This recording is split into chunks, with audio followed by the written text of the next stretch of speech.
একদিন হযরত আলী রাদিয়াল্লাহু তাআলা আনহু নামাজের জামাতে শরীক হওয়ার জন্য ঘর থেকে বের হলেন।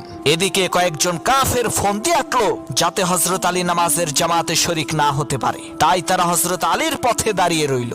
হযরত আলী তাদের কাছে আসলে তারা হযরত আলীকে জিজ্ঞেস করলো, আলী, আমরা তোমার কাছে কিছু জানতে চাই, দয়া করে আমাদেরকে বলবে সেই বিষয় সম্পর্কে? হযরত আলী বলল, কি জানতে চাও বলো। কাফেরেরা বলল, হে আলী, তুমি বলো তো কোন প্রজাতির প্রাণী ডিম দেয় আর কোন প্রজাতির প্রাণীরা বাচ্চা দেয়? সেই কাফেরদের প্রশ্ন শুনে হযরত আলী রাদিয়াল্লাহু তাআলা আনহু সাথে সাথে উত্তর দিলেন, যেই প্রাণীর কান বাহিরে থাকে সেই প্রজাতির প্রাণীরা বাচ্চা দেয়, আর যেই প্রাণীর কান ভেতরে থাকে সেই প্রাণীরা ডিম দেয়। সেই কাফেরেরা লক্ষ্য করে দেখলো কথা তো সত্য। তারা বিস্ময়ে বিমূঢ় হয়ে বলতে লাগলো, সর্বনাশ, আমরা নিজেরাও তো এই প্রশ্নের উত্তর জানি না। হযরত আলী কিভাবে এর নির্ভুল উত্তর দিল?